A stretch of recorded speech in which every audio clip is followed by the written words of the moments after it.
From the Library of Congress in Washington, D.C.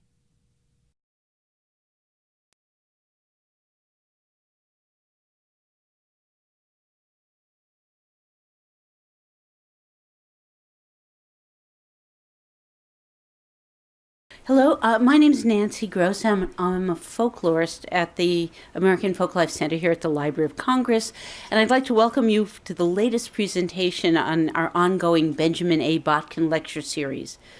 The Botkin series allows us to highlight the work of leading scholars in the discipline of folklore, ethnomusicology, oral history, and cultural heritage, while enhancing the collections here at the American Folklife Center. For the center and the library, the Botkin lectures form an important facet of our acquisitions activities. Each lecture is videotaped and becomes part of our permanent collections. In addition, the lectures are later posted as webcasts on the library's website, where they are available for viewing to internet patrons throughout the world. So if you haven't already done so, now would be an excellent time to turn off any electronic devices you have with you. Very often, the American Folklife Center partners with other divisions here at the Library of Congress to put on lectures and concerts. And today, I'm delighted to say that this event is being co-sponsored by the John W. Kluge Center, and I want to thank the Kluge Center for their help and support in this project. One of the great joys of working as a folklorist is the enormous scope of topics that folklorists are encouraged to study. Although folklorists might be better known for their research in music and legends, myths and customs and material culture, many folklorists are also involved in studying traditions and practices surrounding food preparation and preservation, and the use of food in rituals and celebration.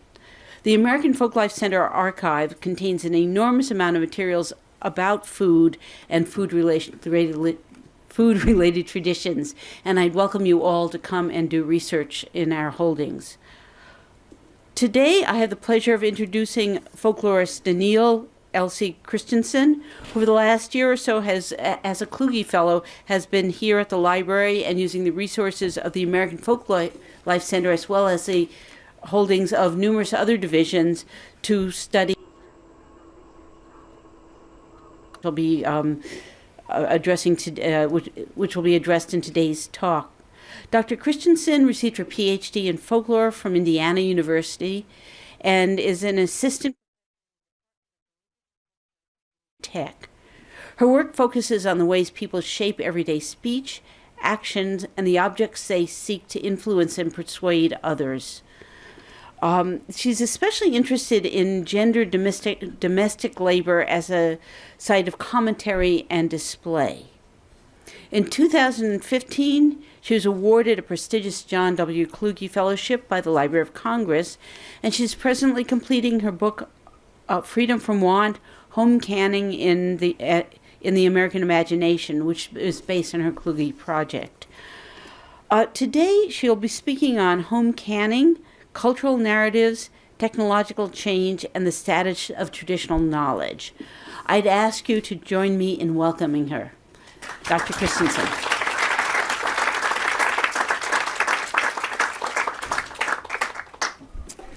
Hello, it's good to see so many friends out there. And thank you for giving up your lunch hour, and I apologize in advance for talking about food during the lunch hour that you're giving up. My topic today is home canning. That is the preserving of heat-sterilized fruit, vegetables, and meat in sealed containers. I'm interested in the technologies involved, in the artifacts and processes that turn perishable matter into stuff that can be stored and exchanged according to human desires. But I also want to know how technologies I want to know how technologies themselves and the societies in which they are a part are shaped by talk. So in a moment, I'm going to share some of the narratives that circle around home canning. What kinds of values and agendas has canning been connected with, and how? Who is telling these stories and why? What kinds of power relationships emerge? Are there good guys and bad guys? And how do changes in technology and other material contexts affect how these stories play out? I'll spend some time sharing an overview of cultural narratives that emerge in materials from the Library of Congress. And then I'll shift into two narratives about progress and authoritative knowledge that tend to erase women's roles. First, though, let me share my appreciation for everyone who's made my time here at the Library of Congress so amazing. I've been here since February, and unfortunately, I'm headed back to Blacksburg in 2 weeks. Glad to be going back to Blacksburg, but sad to be leaving the library. So to my Kluge colleagues who are still in the United States and made the trek over from our offices in the Jefferson Building, thanks for the conversation, commiseration, and willingness to act excited over small scholarly breakthroughs. The Kluge staff also have my gratitude for their support, problem-solving, ability to procure European chocolate, and general goodwill. Nancy Gross and others at the American Folklife Center did the legwork for this Botkin lecture, which is one small part of the regular programming. My current work in progress, as Nancy mentioned, is a book called Freedom from Want, Home Canning in the American Imagination. And it got its start here at the Library of Congress in 2012 when I was privileged to receive a Parsons Fellowship. During the 2 summers I spent doing concentrated work in the American Folklife Center reading room, I read field notes, examined photographs, and transcribed interviews about food preservation in the mountains of North Carolina and Virginia, in West Virginia's Cold River Valley, on ranches in Nevada, and among immigrant families in the American West. My folklore colleagues here at the library offered invaluable help and encouragement over those years, and the collections themselves helped me understand how home bottling traditions fit into a matrix of preservation activities. The Blue Ridge and Cold River collections, for example, demonstrate a range of dehydration practices that continue because they make sense in terms of local tastes, social structures, built environments, and values, such as a reluctance to be completely dependent on electricity. So there's J.A. Easter and some of his technology. Here's Carrie Sievert.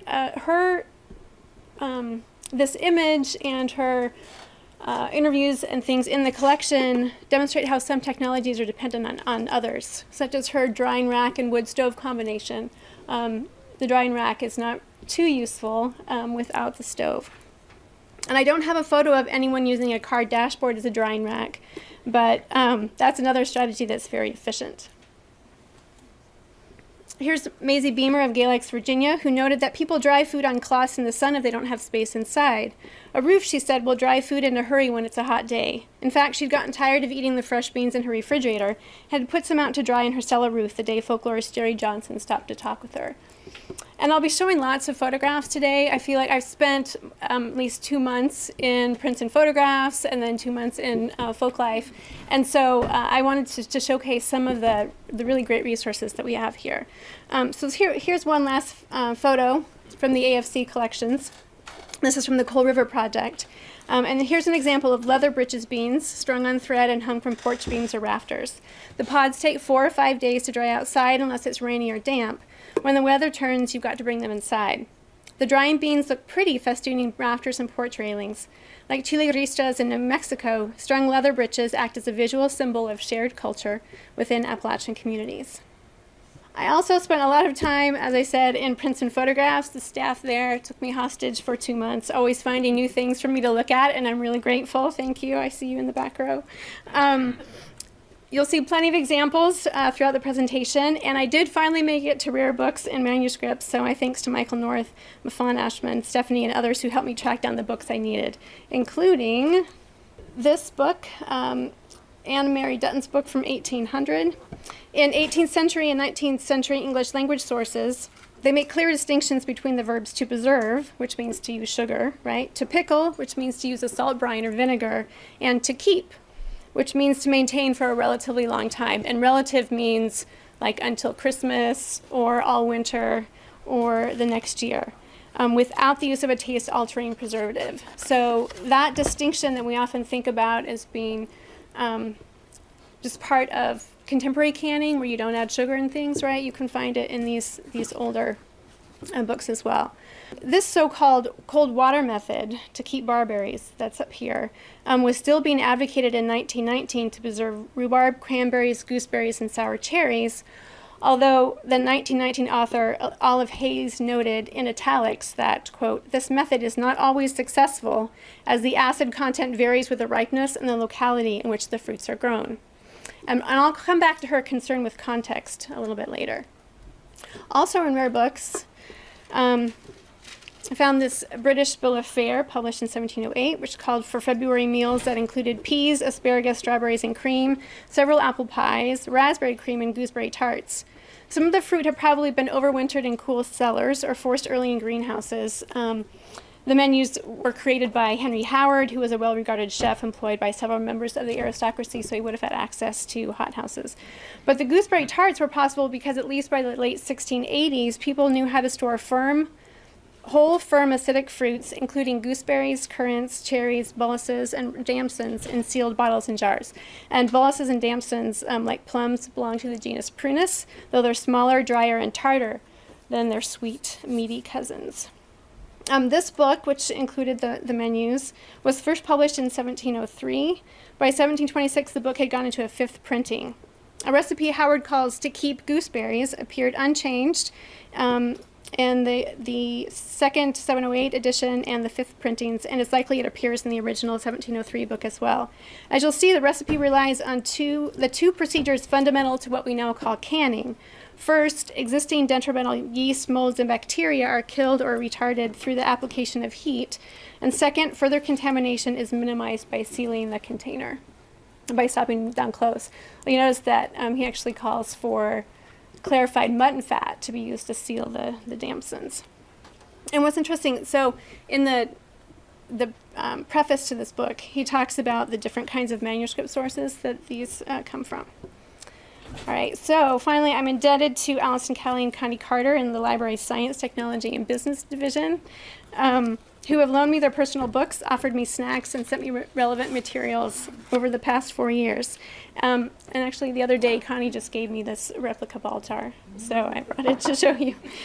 In the stacks, I discovered more than I thought I needed to know about 19th century technologies, like this wax sealer. And I also learned how fluid food preservation processes and terms were at the turn of the century. So at the third annual Lake Placid Conference on Home Economics, this is Mrs. Melville Dewey, Annie Dewey, who was the wife of Melville Dewey of Dewey Decimal fame, right? And so she's setting out sort of a schema of how to organize preservation things. She was actually part of a larger home economics section of the Dewey Decimal System. And I have found recipes for preserving food with borax, so that's not a mistake. But the sort of organizational scheme seems a little fuzzy to me here, so the boiling and sterilization can overlap, so they're sort of coming to clarify those terms, I guess, for themselves. I also accumulated a lot of food safety texts in food science and technology, and so I think this is as good a time as any to go over a few food safety principles that will be useful in understanding the rest of the conversation today, right? So first, you need to sort of kill or disable existing microbes. You can do that through sterilization, high temps over sufficient enough time. You can also add sugar or salt or acid, or you can dehydrate things through desiccation. Once you have sort of disabled the microbes, you need to keep the new microbes out, so you need to have some sort of a seal, right? So that's sort of the basic parameters we're working within. And you can see that in this 1876 set of instructions, where you take cold fruit and put hot syrup and put it into a jar, you place the open jar in a boiler lined with a grate, pebbles, and straw to sort of protect it from breakage. You fill it up with water to the neck. You cover the boiler and boil for a specific amount of time, depending on what you're cooking. You remove it and let the jar stand for 5 minutes, and then you add a rubber ring and a cap and screw it down with a wrench, because this is a zinc cap that you have to really put a lot of effort into getting it down there. But you can see that this is a little problematic because it doesn't add the seal until after the sterilization is already processed, right? So you've got a chance for contamination to occur. So again, you need to do it in that order, right? First you sort of cover it, you sterilize it, and then you make sure that it's sealed airtight. Okay, so the last acknowledgement I want to give is to Benjamin Botkin, for whom this lecture series is named. He's shown here in his Victory Garden during World War II. Botkin championed the notion that vernacular expressive culture is always relevant to contemporary social and political life. The patterned things people say, do, and make in everyday life are not merely practical or decorative, but in fact, they shape structures of power. And home canning is a case in point. Shelf-stable canned goods have been part of everyday American life since the mid-19th century. While industrial canning utilized metal tins and mechanized processes, other forms of canning came to rely on glass bottles and the domestic labor of women. And I should reiterate that in the United States, home canning has come to refer almost exclusively to preserving fruit and vegetables in airtight jars. In the literature, it's not unusual to hear people talk about glass cans, right, when they're referring to jars. Of course, the job has not fallen exclusively to women, so here you see this couple from New Mexico working on currants and apricots. That said, the story of canning is complicated, right? Even in the early 1900s, the practice had multiple meanings. For some, home canning was old-fashioned, inefficient, or embarrassing already by like the early 1900s. For others, it was a valuable skill to be displayed in public and mobilized in times of need. In today's context of economic instability, automated systems, and cultural and environmental change, do-it-yourself canning is experiencing a revival. More people are canning their own food. The process can be a way to recall people and places, to perform authentic or esoteric taste, and to enact abstract values such as stewardship or self-sufficiency. That is, a vernacular process like canning becomes instrumental in articulating and further materializing ideographs, those seemingly self-evident words and phrases that, quote, function as guides, warrants, reasons, or excuses for behavior and belief. And that's Michael McGee. These one-term sums of an orientation include things like tradition, heritage, authenticity, art, identity, but also a number of key words and code words that index broader cultural narratives and ideologies. I'll show you a few examples. So one cultural narrative or sort of ideograph that indexes these larger cultural narratives is creativity. These images, one from 2011, the other from the 1940s, demonstrate how canning can be an expressive creative practice, not merely a practical one. And people often think of canning in the past as people just did it because they had to, but we do it now because we choose to, but that's not an accurate depiction of from what I have found of people's motivations for canning, right? Beauty has always been something that people have been interested in and sought after. I'm going to show you a range of photos that sort of emphasize how home canning can be a site of display. So here you have Mrs. Frank Jacobs, who is carefully placing pears in a jar. And that has a practical effect of making sure that you've got a close and efficient pack, right? So things aren't, floating up. But it's also aesthetically pleasing, especially in terms of sort of evenness and regularity, which is often really valued among people who can. Here's another sort of sense of canning as display. You can't see the sign very well right here, but it's actually sort of a call for people to contribute exhibits. It's sort of a rotating exhibit. Each of these has the name of the woman who made it. Some of them I've been able to read with magnification, but this display is interesting in that it sort of brings together national security, which I'll get to in a moment because it's part of a World War I era display. But it's also a chance in this public venue, right, the library, for women to display their handiwork. And here we have the Gonzales County Fair. And I should say that display is not incidental among many canners. It may actually affect the procedures that they employ. One Illinois bacteriologist noted in 1935 that taste, texture, color, and arrangement of jarred foods are one thing when it comes to earning social recognition at the county fair, but concern about public health risks should trump other performance agendas, he thought. He railed against housewives and their ill-informed teachers who used unsafe procedures in the name of display. Numerous books, he observed, cautioned that, quote, temperatures higher than boiling tend to injure the delicate color and texture of most fruits. In an attempt to preserve flavor and yet address growing awareness of microscopic threats, in the early 1900s, some canners experimented with a sterilization process in which food was heated several times, but at temperatures below boiling. And this is also, a similar process was actually promoted by the USDA as in the teens, and the intermittent method as a way to sort of kill off. The idea was that spores might not germinate the first day, but if you waited another day, then they would germinate, and then you could boil them again and kill that, right? In 1932, in 1913, three students at Stanford died because they ate food using this method. So that does have some risks. Here's another sort of version of canning as a site for display. This is from the 1960s, and it's part of a concerted effort to make canning appealing to younger women.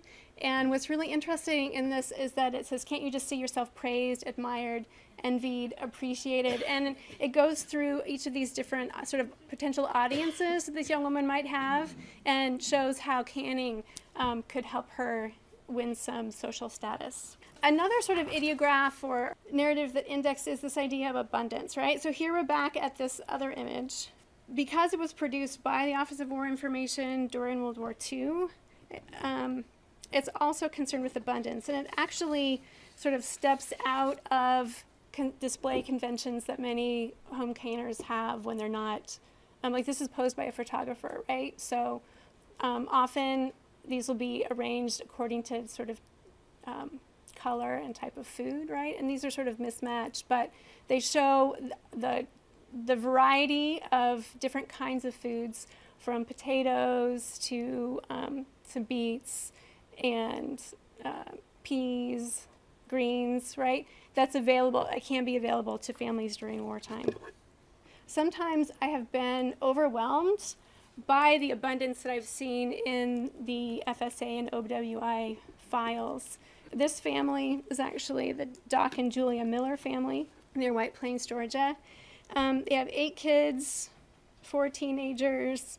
There is a lot of variety in the kinds of foods that they're on display, but I have to wonder how they got all that food up in the middle of the yard, right? I mean, here's sort of another view. And a lot of times when Farm Security Administration photographers were in some ways documenting the results of funds that have been given to families as part of various recovery programs. And I'm afraid that at times it was inconvenient for them to display, but it is an impressive show. And here we see a narrative of self-sufficiency, the idea that you can pull yourself up by your bootstraps, but you might need a little help along the way. So on this one side, it says, John was not getting the right kind of food, no garden, no cow, no canned stuff for winter. Thousands of farm families are sick because they do not grow their own food. On the other side, John, 2 years later, after his family started the live-at-home farming. Plenty to eat, the right things to eat. The families have learned to grow their own good health, in script, through Farm Security's program of live-at-home farming. Okay, and these exact same images were used for another panel that was called They Need Our Help to Help Themselves. Okay, so sort of posing this is a choice that's available to the individual and also to the society.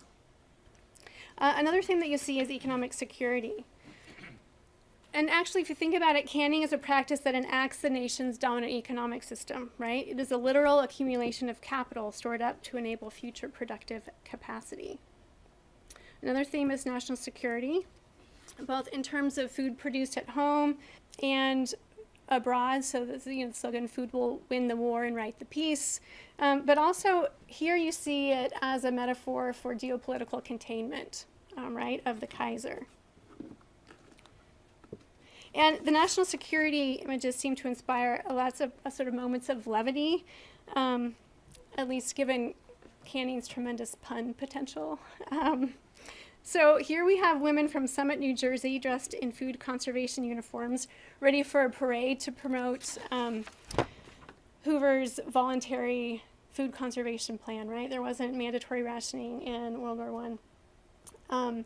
So they're ready for a parade, and they've made these signs that say work or waste, can a can for Uncle Sam, can or collapse, preserve or perish is another one that's not here, right? So they've got their placards, they've got their uniforms, they're ready to go. I also found, so there are various youth groups, including 4-H and Red Cross groups and food conservation groups who got together, and they would have these songs that they sing. So if anyone wants to sing this, it's to the tune of "O Maryland" or "O Tannenbaum."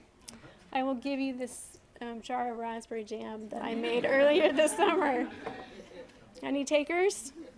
Basically, so this last part is, our garden truck we here preserve, our food supply we now conserve, and so democracy we serve, right here in Thompson Center. Thank you. And I believe Thompson Center is here close by in Maryland, right? Okay, we also have other puns here. We have Elsie Borden and her calf Beulah enlist the help of Elmer the bull in bringing in tomatoes from the garden. Note that they're using older, what we call lightning-style jars with a glass lid and wire bail, perhaps because of war shortages of metal, but also for its nostalgic value. And so we see this idea of preserving the American way, and encoded in that sort of notion of the American way that you see here is a division of labor based in gender. And there's a strikingly similar New Yorker cover by Helen Hawkinson that also illustrates a division of labor based in class and race as well. So canning, along with other domestic tests and skills, was also used as a tool of assimilation and or became a mark of acculturation on American Indian reservations and in boarding schools, especially at the turn of the century. So this idea of a particular kind of domesticity is also related to canning. And this is a group that's gathered to learn about pressure cookers in Oklahoma. The woman in the middle, as far as I can identify her in her 60s, is Lydia Humanstriker, who was a school teacher and married to a local judge. The 4 boys in front were 4-H boys who had to gather wood for the fire. But this canning is also sort of a source of pride and connection, right? About how preserving strategies sync with indigenous fruit planting and harvesting traditions. So this display of, I can't tell exactly, but I imagine at least some of those are peaches. It would make sense because of the orchards that Dene people have tended for hundreds of years.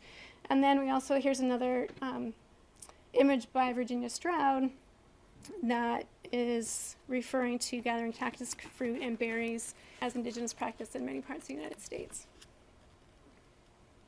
And then finally, here is another form of sort of connection, right? We have a celebrity with common roots.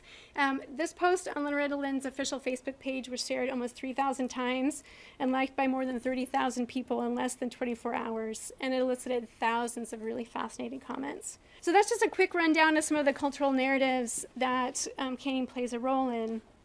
That gives a sense of the discursive and ideological context that we're talking about and the context in which canning has or does play a part. So I'm going to switch gears a little bit now because my thinking about context has been stimulated in the last few months by a book called The Mushroom at the End of the World by Anna Lone helped sing.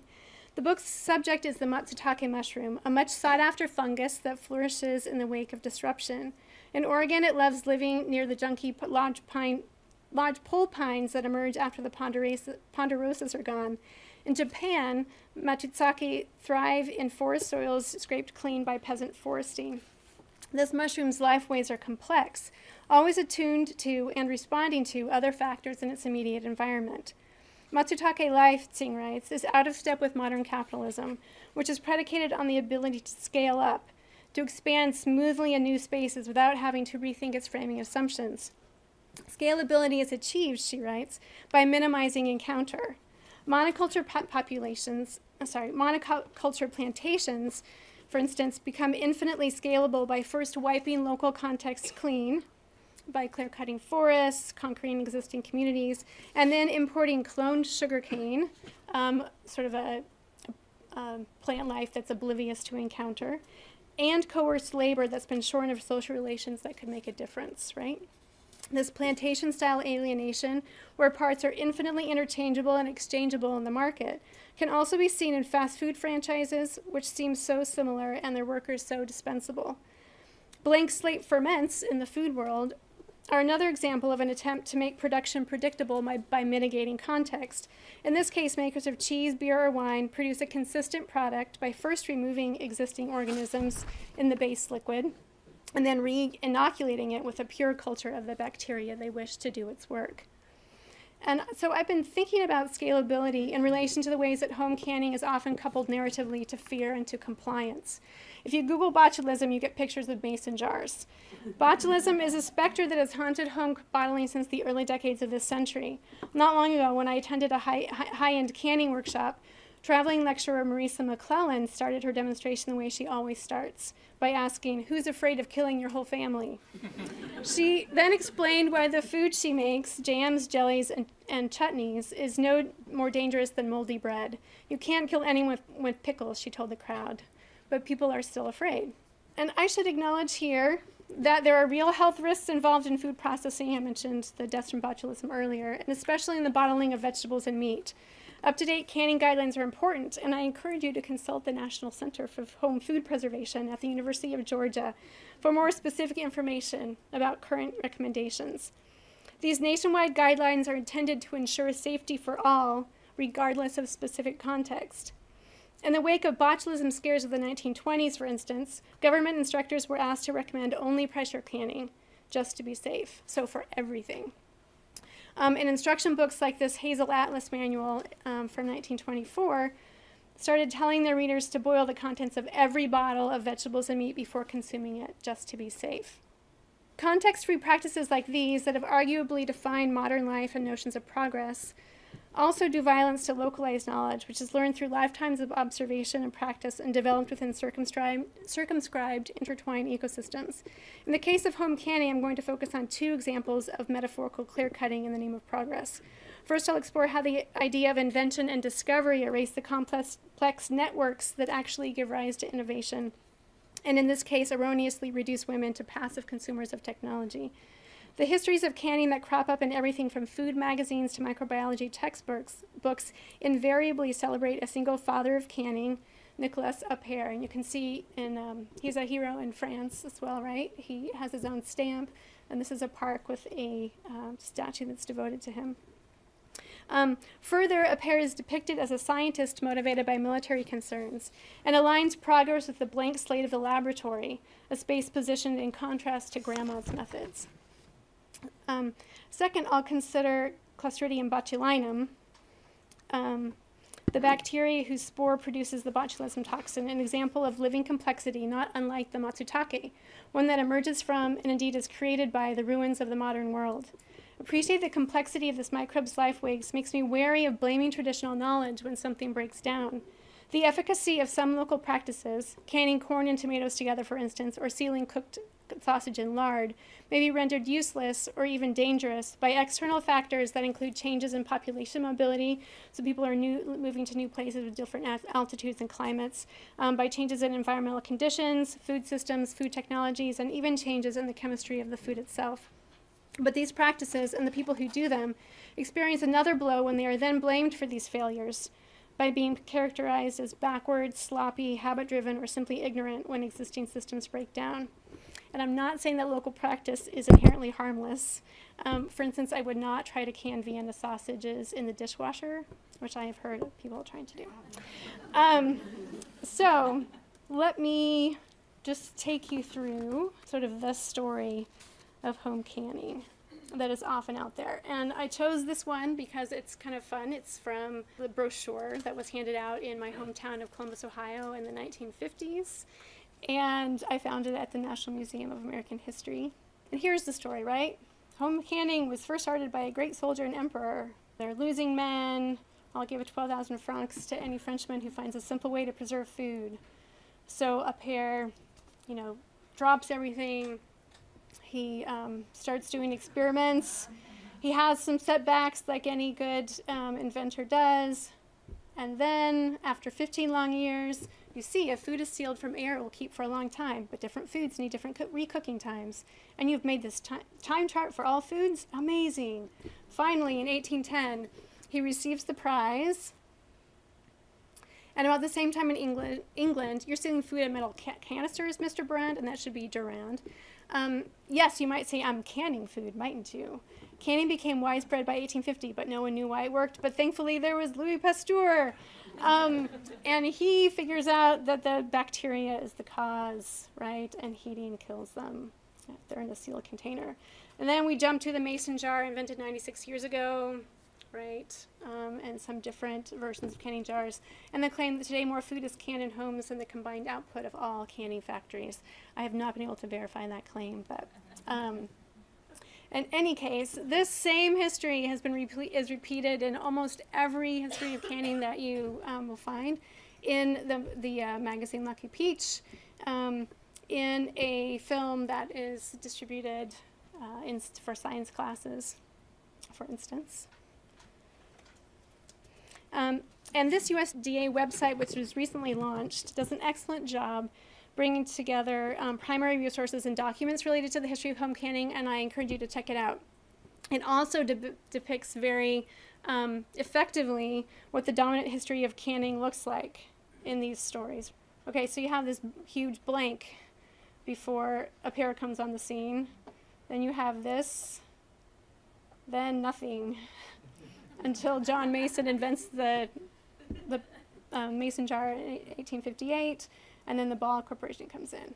So this sort of a pair gets lionized, and actually James Collins, who wrote sort of the history that everybody goes back to for the history of the commercial canning industry, he writes that nobody had ever preserved fresh vegetables or fruits before. For ages, the world had known only drying, salting, and smoking to keep meats, fish, and a few fruits from season to season.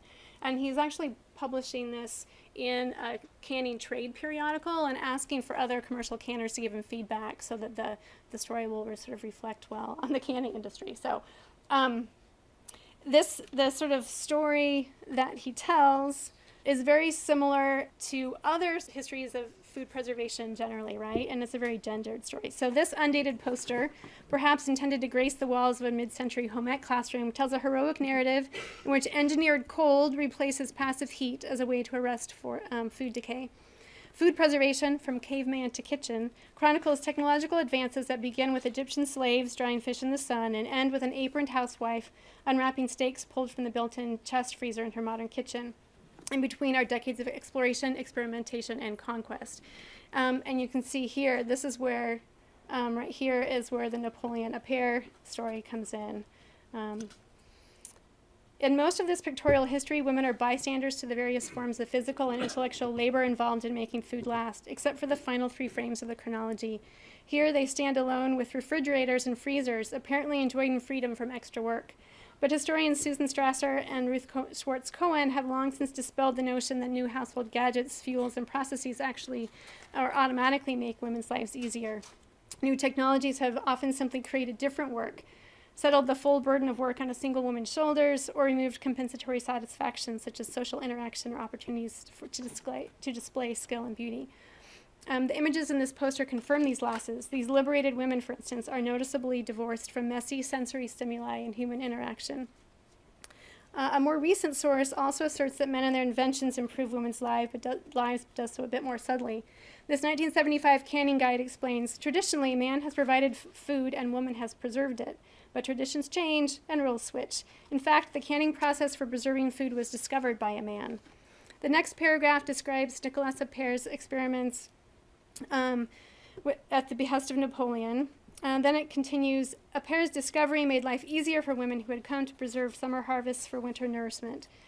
And so home canning soon became a family tradition, with one generation of women passing their special canning secrets along to the next. Like the food preservation poster, the Bernardin Manual reduces the idea of liberation to extra leisure time. Appert made life easier for women. But in addition, and like the suffrage-era Campbell Soup ads that Catherine Parkin has analyzed, this 1975 manual co-opts feminist discourses. It raises the ideas of changing gender roles, increased freedoms, and distinctive kinds of knowledge, but it does so in order to reassert the authority of men. That is, even in regard to women's work, men did it first, and they did it more rationally, so men discover and women have secrets, right? And even this purported special knowledge is undermined by the next section of the manual, which reveals just what those canning secrets are. Continual improvements in canning technologies often rendered the experiential knowledge of women obsolete, And grandma's knowledge was presented as dangerous, even life-threatening. So I just want to quickly show some of the predecessors that were out there. There was an Italian abbé who in 1765 had done some experiments with meat extracts in closed flasks, but he didn't really apply that. So James Collin, who wrote the history of canning, thought that was sort of a lame, if you can't apply it in the commercial world, right, it doesn't really count as a discovery.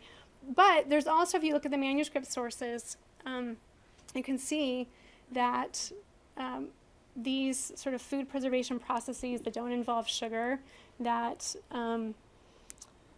involve heating and sealing, right, are happening.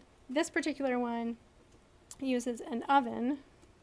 This is from the same cookbook of Mary Mott. This is another recipe for gooseberries.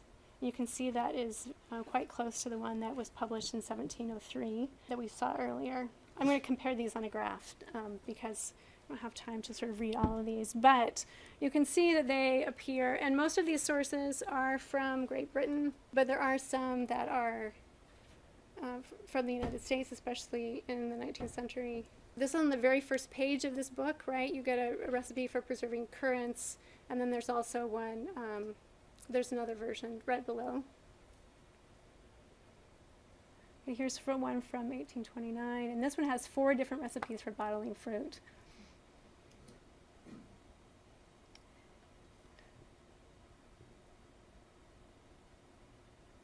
Okay, and so let me just show you this graph of all of these different recipes based on place, ingredients. You'll notice that hardly any of them use liquid, right? And hardly any of them use sugar until you get into sort of later in the mid-19th century. Almost all of them, there are a couple that sort of bake things in the oven, but the others are all scalded in water. They're all, except for these 2, are sealed before, and they're sealed after with some particular kind of, with rosin or pitch or other kinds of things. There's precautions to take them from breakage, right? And also sometimes they're supposed to be for a particular duration. Well, the sort of big takeaway is that there are all of these, right, that are going on. People are sharing with each other. They're attributing them to other women, right? Before Thomas Saddington in England and Nicolas Appert in France actually get patents on these sort of processes. Okay, so they are, this knowledge is circulating. And in fact, in 1814, there's a review that basically says, oh, you didn't discover this. On behalf of our countrywomen, we must observe that unless they have forsaken the example and precepts of their ancestors, they must in general be more or less acquainted already with the methods of Mr. Appert, right? So there's this, at least then there's sort of a knowledge that this is a common process that people are building from, but it's sort of been erased in our histories since then. Let me just go over briefly some of the technological shifts that were happening. Because they explain why the climate is so sort of confusing in terms of processing. Over the course of the 19th and 20th centuries, home canning technologies, containers, closures, processing equipment, processing techniques, and even raw foods themselves underwent a series of small but ultimately dramatic changes. Here's a small sampling of closure types that people tried at the end of the 19th century when home bottling, as opposed to long-standing salt, sugar, vinegar-based preservation methods became more common. These closures depend on wax or liquid lead or air pressure or rubber rings or mechanical pressure from wires or clamps, or a combination of all these for good measure. And then we have the open kettle method. People are using visual measures in order to sort of figure out what's happening and if they need to reboil something. Or there's one example of one of these recipes I showed you said, okay, well, it's good if you can keep it on a shelf, because then you can watch to see if it starts bubbling, and when it starts bubbling, then you should take it off and do something else, right? So people are really using sensory information to evaluate what's happening. And the problem with botulism is that it is not detectable in the ways that people have been trained to detect and manage spoilage, right? So it's odorless and it's tasteless, and so that presents all sorts of difficulties. What I found interesting is that rather than being presented as sort of ignorant or unaware of what was going on, when you look at the transcripts of people who've been canning for lifetimes, they'll often express that they are very, very aware of the kinds of things that are recommended, right? And they talk about the ways that their own families have kind of mediated or managed those kinds of things. So she's giving here specific information about how long she's processing it and things like that. I wanted to just close today by talking about some of our own sort of contexts that are changing, right? So botulism is interesting, and that context always matters. It matters sort of what your altitude is. It matters how much fat is in your process. It matters what kinds of sort of temperature or humidity that you're working with. And all of these things can sort of combine or intertwine. Even now, contexts are changing in these. So there is a Fresh-Tech homemade automatic comb canning system that has been initiated, right? It capitalizes on the social value of sharing homemade food and pitches itself as a solution for busy households, perhaps for working moms. In any case, they say it's as easy as 1, 2, 3. Literally, you pick up one of 28 jam, jelly, pickle, tomato sauce, or salsa recipes. Prepare 6 half-pint or 3-quart jars. Load the jars, push the button that corresponds to your recipe, and walk away. As the online description declares, this machine and its 70 built-in safety features take, quote, the guesswork out of canning. And there's a whole sort of literature I could talk to you about, and the ways that women's knowledge has been sort of it has literally been described as guesswork, right? This kind of experimentation and sensory investment in what's going on, trial and error, can also be dismissed as guesswork. And with this latest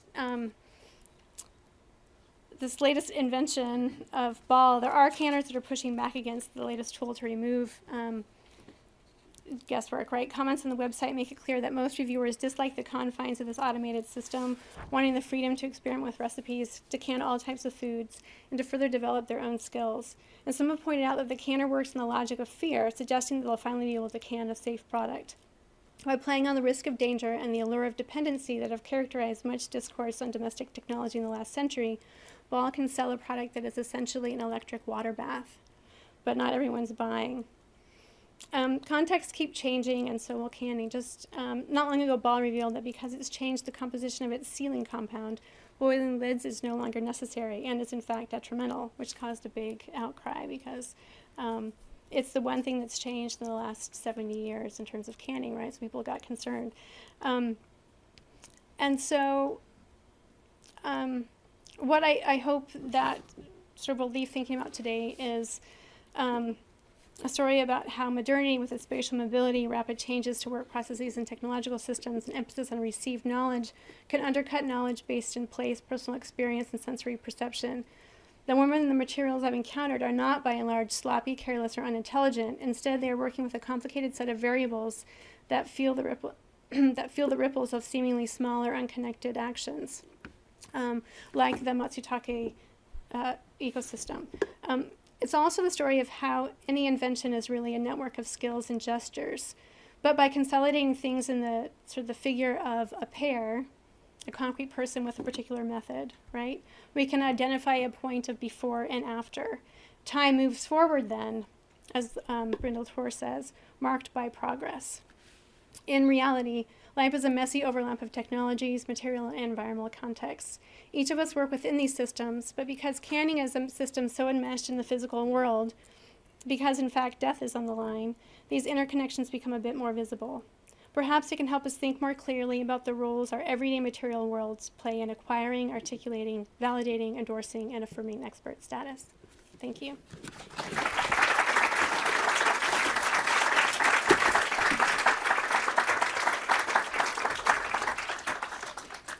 And I'd be happy to take any questions that anyone has. Could you maybe summarize what some of the mechanisms for the shift from, I think you call it grandma's knowledge, to this more industrial or scientific language of canning? I know you touched on them, but what are some of the mechanisms or sort of causal factors that sort of drove that shift from the, I mean, it wasn't just that a pair showed up, but I mean, there were... Right. Well, part of it, I mean, it's linked to the rise of, so when sort of the laboratory in science is valorized as the site of authentic knowledge, and I could show you pictures of these sort of men sitting around on the jam boards, right? And they're like evaluating the jam. Then domestic science starts sort of moving from spaces that seem less. So a laboratory is a space in which you're able to isolate a particular variable, right? It's this sort of blank slate in a sense, and that things start to make sense because you're only looking at one particular thing and you're bracketing everything else out, right? And so even in terms of sort of uniforms that people start wearing in domestic science classes, the ways that domestic labs are sort of set up as these sterile environments, right? In some ways it's a way to try to adopt the power of scientific discourse for themselves. So it happens through schools, it happens through club work where kids are being taught, the scientific method.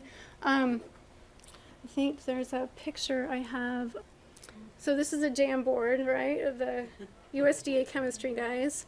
These are women who are using sort of doing community canning with a large steam cooker, right, or a boiling water bath alongside the creek. And here's another example of sort of a canning class, a demonstration that's taking place outside in a playground. Those are very different from the laboratory.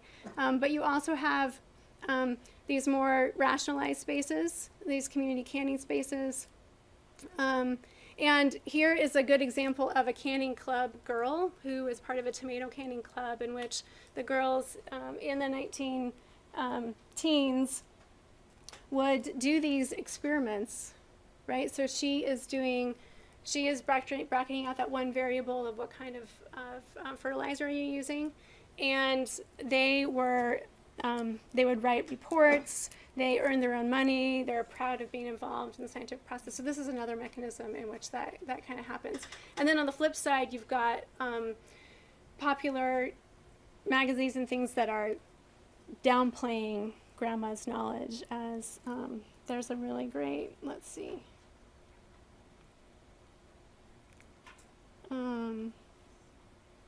There's lots of displays of people with pressure cookers or pressure canners to show that they know the right, safe way to do it, right? Here's some instructions. But then you've got like these images of grandma in which anybody, like the processes are so simple that anybody can operate it. And there's actually, this is an interesting source that I found. I started out, I got to it from Princeton Photographs, but so it basically says, it's amazing how people can't read. A cup of granulated sugar means a cup of anything sweet. Shows she's saying that long-time practices of substitution and flexibility, right, are no good, and a good recipe is important too. Those wonderful old recipes handed down from grandma worked for your mother, but only because she'd used and experimented with them many times.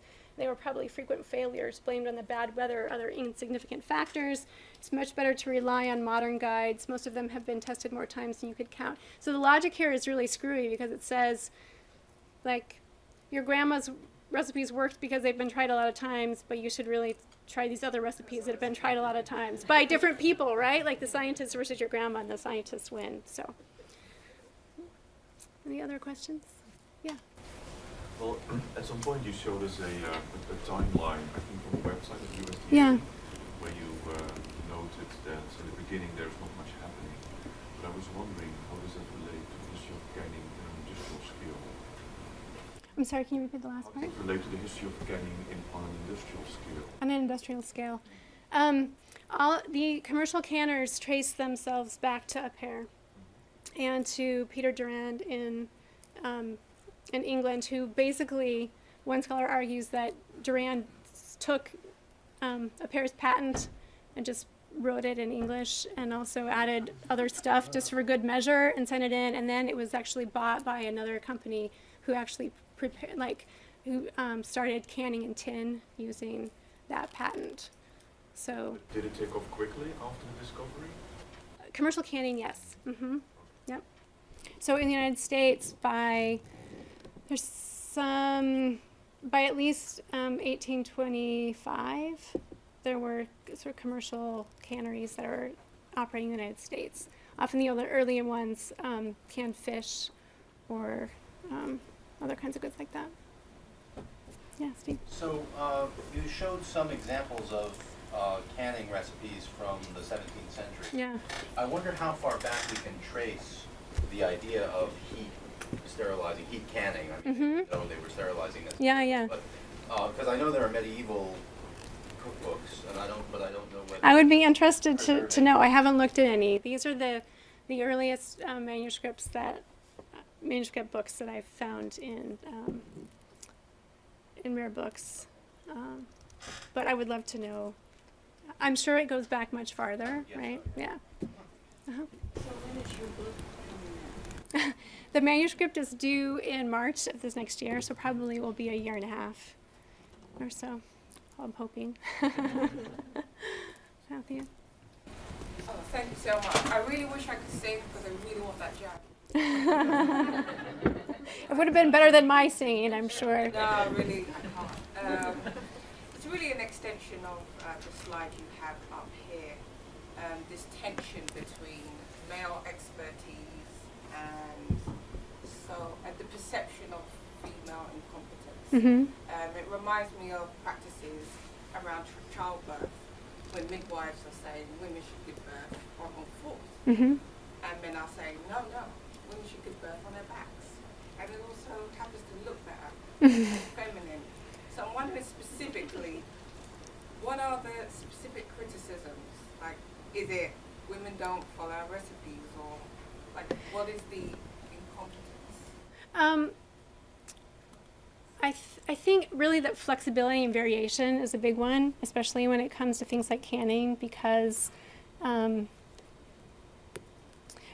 thing that Apert did do that was innovative is that, and also a bit of hubris in my own mind, is that he decided that, he figured out how to can every single thing that you could ever think of doing, right? He figured out how much time you would need to, and so, for some vegetables and meats, it's like 4 or 5 hours of boiling before you could get before you had pressure canners that you could raise the temperature to 240 or 250 degrees. And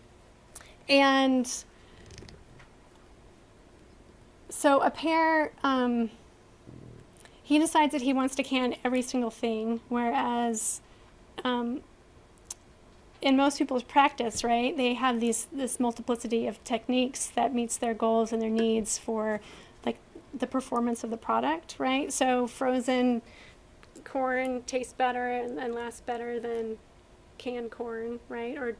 Or dried apples are better for fried pies because they don't have as much moisture, they don't get soggy, right? So people women in real life are sort of choosing all of these things, but Apert has rationalized the process so much that it's like this idea of the plantation alienation in some ways, right? He just says we're gonna apply this we're gonna scale it up to every single thing, regardless of how good it tastes or whatever, right? And could you remind me of the initial question, because I think I've gotten off a little bit. No, it's a great job. Just where is the perception of the incompetence? Oh, right. Okay, so multiplicity, flexibility. Also, there's interesting, so part of that flexibility is flexibility in the kinds of technology that you're using. And so there's, in 1935, the same sort of grumpy bacteriologist who is mad about other things that women are doing says, some people can in wash tubs, which is, I can't imagine how you would get a sanitary product from wash tub, except that it's all like boiling, right? And so this idea of, whereas a lot of sort of canning literature from earlier in the century is encouraging, like, you can do this, everybody can do this, it's accessible to you. All you need is some sort of pan, something to put in the bottom of it to keep your bottles off the metal, right? And you're ready to go. And so I think just the open-endedness of it all, right, it doesn't fit within that paradigm of control. Yeah, Michael? You've explained to me nicely the tension between like the rationalization process and the kind of folk practices of women and things. I wonder if you could kind of help graph that on for me, or explain any tension between domestic and commercial, and whether they kind of fall along the same kind of grasp. Because when I think of canning, I think of the opposite of consumption, right? I think of, instead of consuming, one is preserving, when one should be consuming. And I think that's probably why it's so popular now, is it kind of like because it's production, yeah. resistance to consumption and waste. And I wonder if you can kind of help me graph those things together, or whether that. So do you mean how is commercial canning and home canning in dialogue with each other? Yeah, or whether that same kind of tension between rationalized processes versus domestic process is also at work in sort of commercial processes versus domestic processes. You know what I'm saying? Or maybe not. Or you mean where sort of domestic process is less rationalized, relatively speaking, right. than. Yeah. Yeah, I mean, they definitely happened on smaller scales, although there were some people who were doing lots of quantity canning. One of the reasons that people thought Appert was so revolutionary, actually, is that he devised a plan for scaling up. Like, this is how I did it, and this is how we can build a bigger apparatus and do it so that we can sell it, right? So that's one of the things that happened. I would say that domestic sciences, and also sort of the threat of botulism, has sort of taken a lot of the flexibility out of home canning procedures now, right? Because when people move to different areas of the country, they're using maybe foodstuffs that are not as, tomatoes that aren't as acidic as they used to be.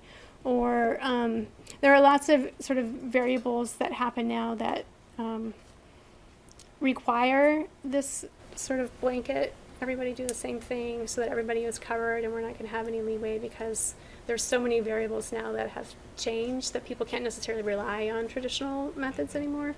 So I don't know if that answers your question, but I think Nancy is we're wanting to sort of wrap it up. One more question. Yeah. Go ahead.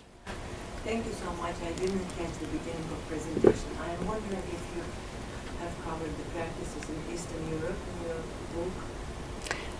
I'm focusing on the United States in context, but I would be curious to know, I know that Eastern Europe has traditionally had a lot of pickling, and I would be interested to know if there's a strong non-sugar, non-salt, non-vinegar based practice as well. Absolutely, and I have a couple of comments. You were talking about botulism, and do you think you just justified that people started doing it less because of the fear of botulism? Have you connected it to the economical situation, to lack of time, to social factors which are impacted rather than fear of botulism? Because as we know, botulism, covers specific products. I'm just coming from the culture that I did a lot of canning when I was young, and it's very close to what we were talking about. But just this question sort of.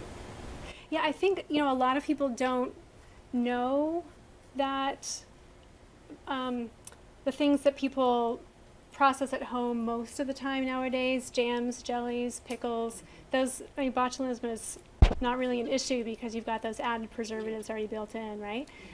But definitely in the sort of 80s and 90s, the canning industry people were really aware of all these other sort of social factors that were also affecting people's practice. And yet I think it's easy for people to say, oh, I'm afraid of doing that because I don't want to do it wrong, right? It's an easy out for not having to sort of be involved in the practice, especially if other people think you should be doing it, right? So, Right. yeah. I want to thank you so much. I want to thank Danille Christensen for coming, and for you all for coming, and for a great talk. Thank you. This has been a presentation of the Library of Congress. Visit us at loc.gov.